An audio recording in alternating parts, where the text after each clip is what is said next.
The wagon wheels stopped turning, and a silence fell over the Missouri wilderness. A silence so deep it felt like the world was holding its breath. Sarah Mitchell felt it in her bones, a cold dread that had nothing to do with the morning chill. She was 8 months pregnant, and for the last 3 months, this wagon train had been her whole world. 10 wagons filled with families who had become her family. But that was about to change. Before we dive into what happened next in that lonely clearing, do me a favor and let me know in the comments where you're watching from. It's incredible to see how far these stories travel. And if this one grabs you, make sure you're subscribed, because what I have lined up for you tomorrow is something you won't want to miss. James Bradford, the wagon master, swung himself down from his horse. His boots hit the packed earth with a thud that echoed the pounding in Sarah's chest. He was a hard man, made harder by the trail. He took off his hat, wiped a line of sweat from his brow, and his eyes found Sarah. Around them, the other settlers, people who had shared her fire and her food just last night, suddenly couldn't meet her gaze. Her husband Thomas climbed down from their wagon, his face a pale mask of fear. "We need to talk about the supplies," Bradford said, but his voice was too loud, too formal. It was never about the supplies. Sarah knew. The cholera that had swept through the camp last week, taking 3 souls with it, had left something else behind. Fear. A fear that was now pointed directly at her. "Your condition," Bradford started, stumbling over the word. "It's putting a strain on our resources." Sarah's hand flew to her swollen belly. "My condition?" she whispered, the words catching in her throat. "You mean my baby, the child I've carried while I cooked for your men, mended your clothes, and nursed your sick?" The silence that answered was worse than any accusation. Margaret Walsh, the woman who'd been a second mother to her since they'd left Independence, stared at her own feet. Dr. Abner Coleman, who just 3 days ago had told her she and the baby were perfectly healthy, now busied himself checking the harness on a horse that didn't need checking.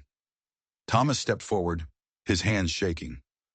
"Bradford, we've talked about this. You can't be serious. She's due any day." Bradford's face was like stone. "The vote was taken by the council last night," he said, cutting Thomas off. "It was unanimous, 23-2. The vote. They had voted while she slept. We can't risk the welfare of 37 people for the sake of one family," Bradford declared. Sarah felt her knees give way. The world tilted, the faces of her friends and neighbors blurring into a single monstrous face of betrayal. They weren't just leaving her behind. They were leaving Thomas too, because out here, a husband couldn't abandon his wife, but a community could. The sun was a bloody smear on the horizon when the wagon train began to move. It pulled away without a single backward glance, leaving their small wagon alone in the clearing, a tiny island in a vast, uncaring wilderness. Sarah sat on the tailgate, watching the dust cloud of her old life shrink until it was swallowed by the trees.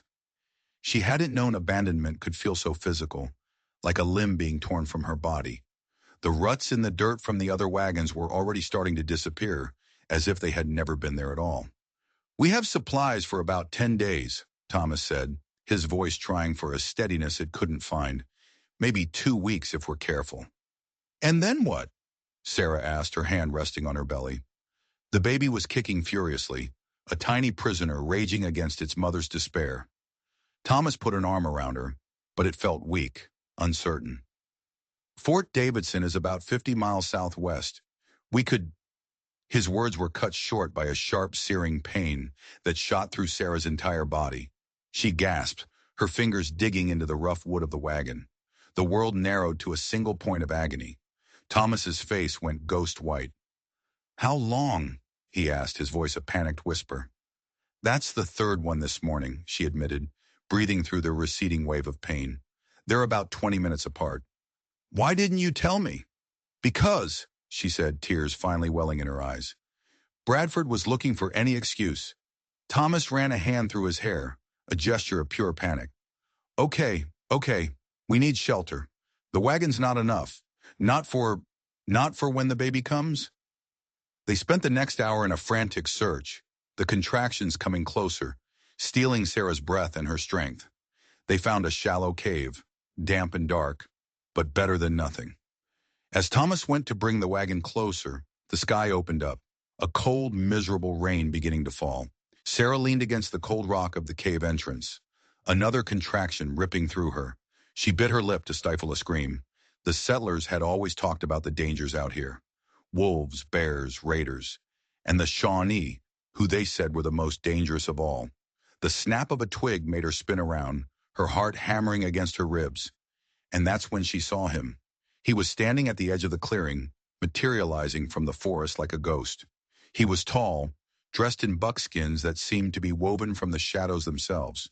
His hair was long and black, braided with feathers that hung like silent warnings. In his hand, he held a bow, a Shawnee. Everything the settlers had ever said about them flashed through her mind. Stories of massacres, of families slaughtered in their sleep. And she was alone, helpless.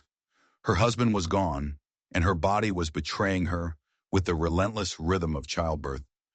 She was about to bring a new life into the world, just as hers was about to end. The man tilted his head, his eyes sharp, missing nothing. He saw her dress, her wagon, her swollen belly, her terror.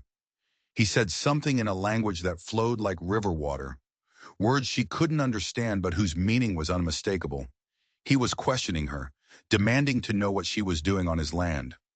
Another contraction seized her, and this time a cry of pure agony escaped her lips. When she opened her eyes, he was closer. His bow was slung over his back now, but it was no comfort. He gestured to her belly, then made a circular motion with his hand, as if describing the shape of the world or the cycle of life. "My husband," she gasped, the words useless. "He'll be back." A low rumble echoed through the trees. It wasn't thunder. The Shawnee warrior's head snapped up. His whole body went rigid. In an instant, he closed the distance between them, grabbing her arm. His grip was like iron. He pulled her, half carrying her, deeper into the cave. "No! Stop!" she cried, trying to fight him, but her body was racked with another spasm of pain, leaving her weak and utterly at his mercy. He pushed her into the deepest part of the cave, his hands speaking a language of pure urgency. He pointed back toward the forest, his expression grim. And now she could hear it clearly. It wasn't thunder, it was the sound of horses, many horses, and rough voices shouting in English. "Saw fresh tracks. They can't be far." Raiders, the lawless, godless men who roam the frontier, preying on anyone weaker than them. The Shawnee warrior vanished for a moment, returning with an armful of brush and leaves, which he quickly arranged to hide the cave's entrance. He pressed a stick into her hand, miming for her to bite down on it, for the pain. Then he moved to the entrance, drew a long, wicked-looking knife, and waited. Sarah's world dissolved into a blur of terror and pain. She could hear the raiders getting closer, their voices coarse and cruel. "Found the wagon, still warm," one shouted. Another laughed. "Spread out. Check for caves. Remember, the woman's worth more alive." They were hunting her. Another contraction hit, the worst yet, and she bit down hard on the stick, a strangled scream tearing from her throat. The Shawnee looked back at her, his eyes unreadable in the dim light. He was standing between her and them. This man, this supposed savage, was her only protector. Footsteps squelched in the mud right outside their hiding spot. "Nothing in here," a voice grumbled, so close Sarah could have reached out and touched him. "Just a pile of wet leaves." The footsteps moved away. Sarah let out a shaky breath, but the hunter held up a hand, demanding silence. They waited, listening to the raiders' voices fade into the distance. Finally, he relaxed, turning back to her just as a final, monumental wave of pain crashed over her. She couldn't hold it back. A scream, muffled but clear, echoed in the small cave. The warrior was at her side in an instant. He spoke in his own tongue, his voice urgent but calm. He gestured, trying to communicate. And suddenly she understood. He wasn't telling her to be quiet. He was telling her to push. He gently helped her lie back, placing his own deerskin shirt beneath her head. Then he began to chant, a low rhythmic sound that seemed to match the pulsing of her contractions, guiding her, focusing her pain. Time ceased to exist. There was only the darkness of the cave, the rhythm of his voice, and the all-consuming work of her body. He never left her side. He had a pouch at his waist filled with herbs, which he crushed and gave her to chew, dulling the edges of the pain. At some point, through gestures and the haze of agony, she learned his name, Nali. He pointed to himself, then drew a shape over his heart. He told her he had lost his own wife, his own child, to a sickness 2 winters ago. A bridge of shared loss formed between them in that dark, wet cave, a connection deeper than any language. And then, with one final, desperate push, the world changed. A cry, sharp and healthy, filled the silence. Her baby's cry. Nali worked with practiced hands, his movements sure and confident. He used his knife to cut the cord, then wrapped the crying infant in the softest part of his buckskin shirt. He turned to her, placing the small bundle in her arms. And in the dim light of the cave, he spoke his first English words to her. "A daughter," he said. Sarah looked down at the perfect tiny face of her newborn child, a shock of dark hair, eyes that seemed to see right into her soul. Tears streamed down her face, tears of relief, of exhaustion, of a sorrow so deep it had no name. "Thank you," she whispered to the warrior who had saved them both. "Thank you." Nali smiled for the first time, a rare, startling thing that transformed his hard face. "Safe now," he said. "Rest now."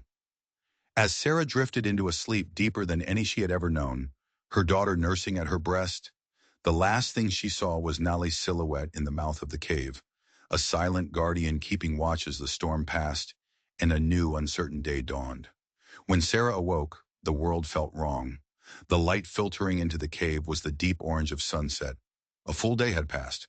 Her daughter Hope slept soundly beside her, a tiny, miraculous presence. But Thomas hadn't come back. A small fire crackled near the entrance, and Nali was roasting a piece of meat over it. The smell made her stomach ache with a hunger she hadn't realized she felt. "My husband?" she asked, her voice a raw croak. Nali's face darkened. He looked away from the fire, his expression full of a sorrow that wasn't his own. He pointed out of the cave, toward the woods where they'd left the wagon. He made a gesture of a man riding a horse, then a sudden, violent fall. He drew a single sharp line across his throat with his finger. The word felt like ash in her mouth. "Dead," he nodded, his eyes full of a grim certainty. The raiders. Thomas must have been coming back for her when they found him. Nali had found the body, he explained with more gestures, and had covered it with a cairn of stones. A burial of a sort. A strange numbness settled over Sarah. The grief was there, a cold, heavy stone in her chest, but it was distant, as if happening to someone else. All she could feel was the warm weight of the baby in her arms, the insistent pull of a new life demanding to be lived. "What now?" she asked the empty air. Nali watched her, his gaze steady. He spoke slowly, carefully choosing his English words. "You come. Village. Safe." His village. But the settlers had told her the Shawnee hated them, saw them as invaders. "They'll kill us," she whispered. He shook his head. "Not hate, fear." He struggled for the words. "Different now. You, baby, family, now." He touched his chest, where he had gestured about his own lost wife and child. He was offering her not just shelter, but a place to belong, a way to fill the empty spaces in both their lives. But would his people see it that way? As if reading her mind, he added, "I speak. Chief knows me. Lost much. Understand loss." The baby stirred, and Nali reached for her. Sarah hesitated for only a second before placing her daughter into his strong, gentle hands. He held Hope with a familiarity that spoke of his own fatherhood, rocking her gently and humming a low, soft tune. Hope instantly quieted, her tiny fist wrapping around his finger. "Name?" he asked. Sarah hadn't even thought about it. She and Thomas had talked about names, but nothing had felt right. Now looking at her daughter, so small and fragile, nestled in the arms of the man who had delivered her from death, a name came to her, clear as a bell. It wasn't about the past. It was about the future. "Hope," she said. "Her name is Hope." Nali tested the word, making it his own. "Hope," he repeated, and that rare, beautiful smile returned. Good name. For 3 days, Nali nursed her back to health. He brought her roasted game, wild greens, and strange healing teas that restored her strength. He was a patient teacher, showing her which plants were safe to eat, how to read the signs of the forest, a world she had only ever seen as a green wall to be passed by. On the fourth day, he said it was time. He had fashioned a cradle board, a clever device of bent wood and soft leather that would allow her to carry Hope on her back, leaving her hands free. Before they left, he led her to the simple pile of stones that marked her husband's grave. Sarah knelt, placing a hand on the cold rocks. She said a prayer, but the words felt hollow. Thomas had been a good man, but not a strong one. He hadn't deserved this, but the wilderness didn't care about what people deserved. I'll take care of her, Thomas, she whispered to the silent stones. I promise. The journey to his village took 2 days. Nali moved through the forest with a silence that was unnerving, teaching her to place her feet, to listen to the whispers of the wind. The world she had feared was, to him, a home, a provider. On the evening of the second day, they came to a clearing. In the distance, she could see the dome-shaped dwellings of a Shawnee village. Smoke curled into the twilight sky. The sound of children's laughter drifted across the meadow. Fear, sharp and cold, pierced through her exhaustion. What was she doing? She was walking willingly into the heart of everything she'd been taught to dread. Nali touched her arm. Wait here, he said. I speak first. She watched him walk toward the village, a lone figure moving with quiet purpose. People emerged from the lodges, first men with weapons, then women and children, their faces a mixture of curiosity and suspicion. Nali spoke for what felt like an eternity, his voice carrying across the clearing, his hands gesturing back toward her, the hidden observer in the trees. Hope began to fuss, hungry and tired. What if they said no? What if they saw her as nothing more than an enemy, a white woman who had no place here? Finally, Nali returned, and with him was an older man who walked with an air of quiet authority. The chief. His eyes were like chips of flint, taking in every detail of her worn dress, her exhaustion, the tiny baby strapped to her back. He spoke and Nali translated. Chief asks your name, the baby's name. What happened to your husband? Sarah stood as straight as she could. I am Sarah Mitchell. This is Hope. Raiders killed my husband. Nali found us. He saved us. The chief listened, his face impassive. Then Nali added something in his own language, something that made the old chief's eyebrows rise. A ghost of a smile touched the old man's lips. Nali turned back to her. Chief says Nali speaks the truth. He says you are strong. Your baby is strong. He says you have the spirit of a warrior's wife. Tears pricked Sarah's eyes. I am grateful, she managed to say, for this chance. The chief nodded, then spoke directly to her, his English slow and halting, but clear. Village, take you, for now. You learn our ways. We see truth in time. It wasn't a welcome. It was a test, a trial period. But it was more than she'd had just a few days ago. It was a chance. As they walked into the village, an old woman with a face like a wrinkled map approached them. Her eyes went straight to Hope. She spoke rapidly to Nali, her gnarled hands reaching out to gently touch the baby's cheek. Grandmother wants to see the baby, Nali explained. She helps with all children. She lost her own daughter. She wants to help. Sarah understood. Loss was a language they all spoke here. She carefully unstrapped the cradle board and placed her daughter into the old woman's waiting arms. The grandmother's face softened, a look of pure love and remembered sorrow that needed no translation. That first night, Sarah lay on a bed of soft furs in Nali's lodge, Hope sleeping beside her. The sounds of the village were strange, a symphony of a life she didn't understand. She thought of the wagon train, hundreds of miles away by now, moving on as if she and Thomas had never existed.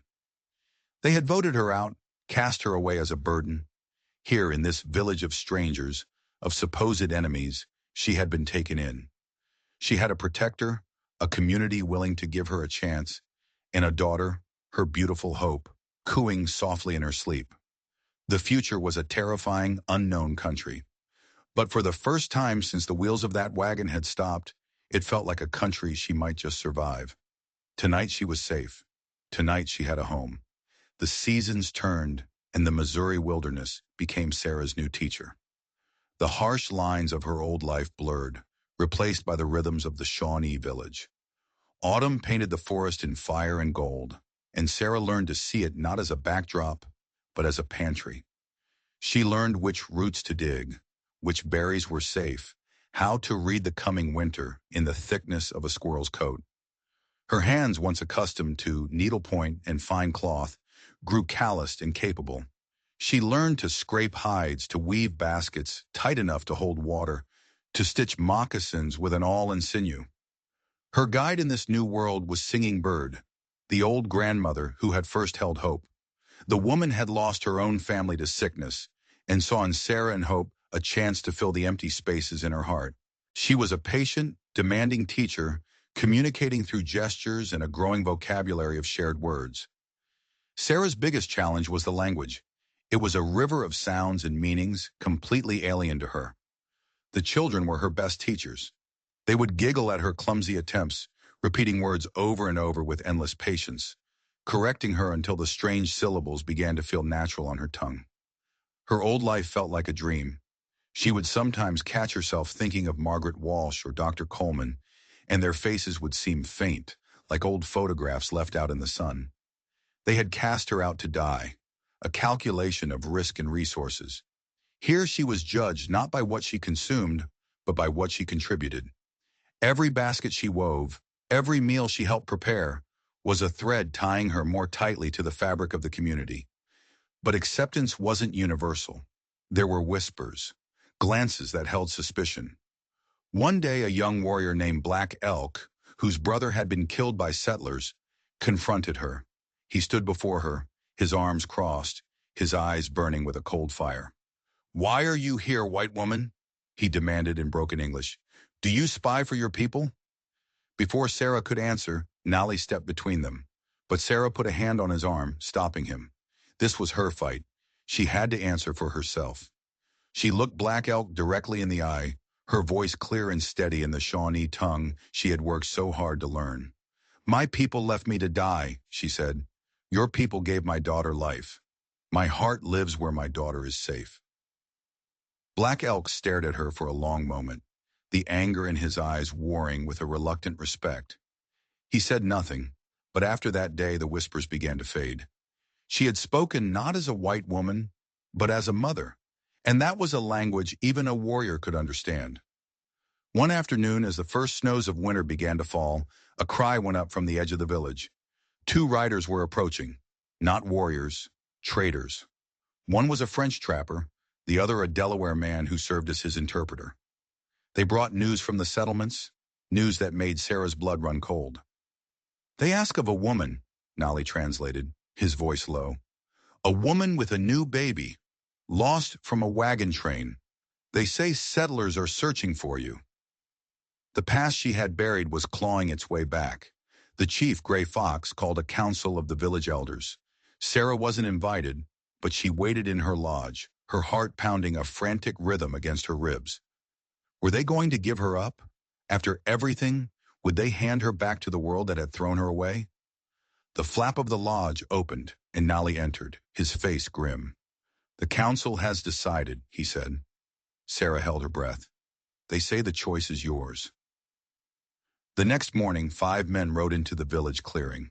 They were settlers, their faces etched with the hardships of the trail. The leader, a man named Jacob Crawford, stared at her as if he were seeing a ghost. "Mrs. Mitchell?" he stammered. "Sarah Mitchell? We thought you were dead." She stood before them, hope held securely in the cradleboard on her back. She wore the deerskin dress the women had made for her hair braided in the Shawnee style. She was a living contradiction, a bridge between two worlds that were destined to collide. "Your wagon train sent word back," Crawford explained. "They said they made a mistake, a terrible mistake. They asked for your forgiveness. The settlement at Fort Davidson. They sent us to bring you back, you and the child." Bring her back? Back to what? To the people who had judged her life and found it expendable? "I appreciate your concern," she said, her voice even, "but I have a home." Crawford's eyes widened in disbelief. "Mrs. Mitchell, with all due respect, These are savages. It's not safe for you here."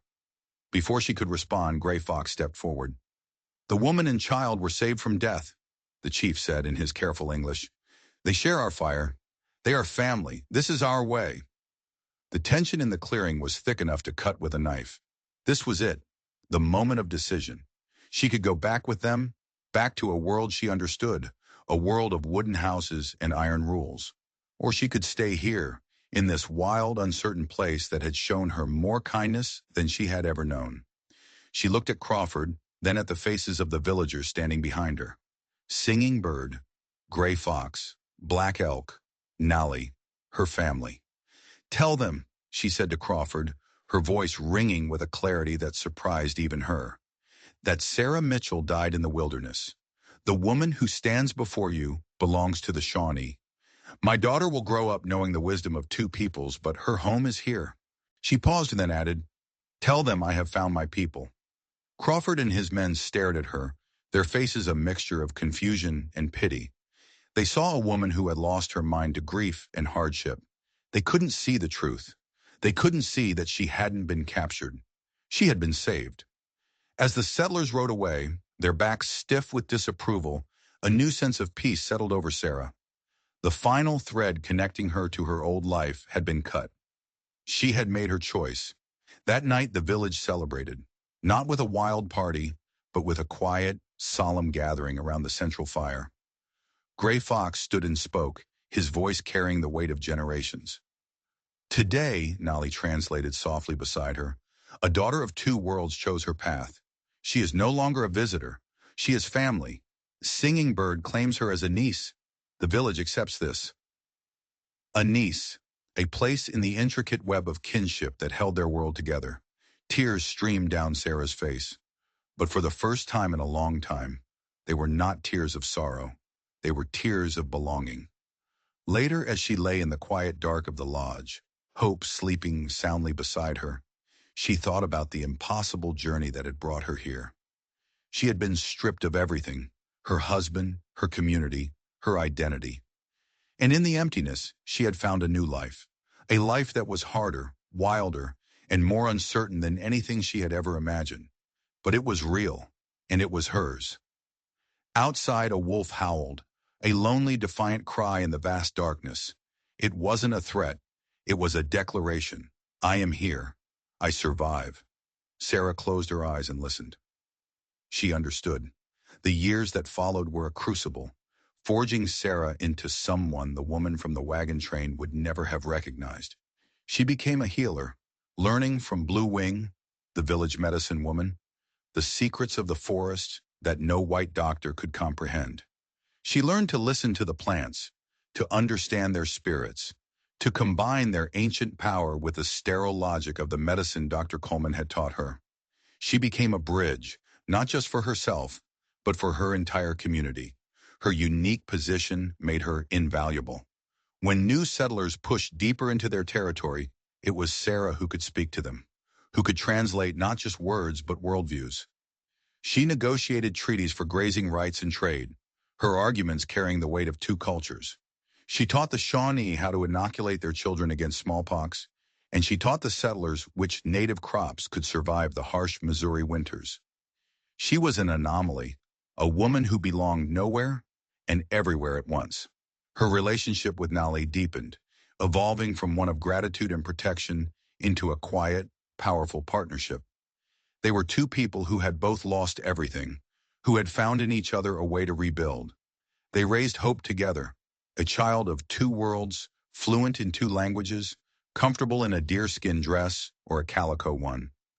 Hope was a living symbol of a future that most people believed was impossible. But peace on the frontier is a fragile thing, a temporary truce in a long and brutal war. As the settlements grew, so did the friction. A new kind of settler began to arrive. Hard, greedy men who saw the Shawnee not as neighbors, but as obstacles. They ignored the treaties Sarah had painstakingly negotiated. They hunted on Shawnee land. They diverted streams. They brought whiskey and disease. The younger warriors, led by an increasingly militant Black Elk, called for war. "Your words have failed, Sarah," he would argue in council. "They understand only one language, blood. Violence will only bring the army, she would counter, and the army will destroy us all. We must be smarter. We must fight with our wits, not just our arrows. The breaking point came when a group of settlers, led by a vicious man named Randolph, massacred a peaceful Delaware village allied with the Shawnee. The survivors, women and children, staggered into their village, bringing with them stories of unimaginable horror. The cry for vengeance was deafening. Even Nolly was torn. "I am a warrior," he told her one night, his face a mask of conflict. "My heart tells me to protect my people, to make Randolph pay." "And your heart is right," Sarah said, taking his hand. "But how we protect them is the question. Randolph wants us to attack. He wants to provoke a war that will force the government to remove all native people from this land. Don't give him the war he wants." Instead, she proposed a different path, a delegation, not to the local fort, where the soldiers were often just as prejudiced as the settlers, but a journey east, all the way to Washington. The idea was insane. A white woman adopted by the Shawnee, traveling with a delegation of chiefs to plead their case before the Great White Father. The elders thought she was mad. "They will not listen," Gray Fox said, his voice heavy with the memory of 100 broken promises. "They will listen to me," Sarah insisted. "I know how they think. I know their laws. I can speak their language. What do we have to lose that we aren't already losing?" It was a desperate gamble, but despair had made them bold. They agreed. The delegation was formed. Gray Fox, a reluctant black elk, Nolly as their protector, and Sarah as their voice. They left hope in the care of Singing Bird, a parting that tore Sarah's heart in two. But this journey was for her future. The journey east was a reverse of the one she had taken years before. Instead of moving away from civilization, she was walking back into it. And she saw it with new eyes. She saw the waste, the noise, the arrogance. She saw people who were blind to the world around them, who had forgotten how to listen to the land. In Washington, they were a curiosity, savages in buckskins and their tame white woman. They were shuffled from one indifferent official to another. The doors were closing. Their journey seemed a failure. On their final day, Sarah did something desperate. She used her knowledge of the city to get them into a reception being held for a powerful senator, a man known to have the president's ear. They walked into a room of silks and champagne, a vision from another world. Ignoring the gasps and stares, Sarah walked directly to the senator.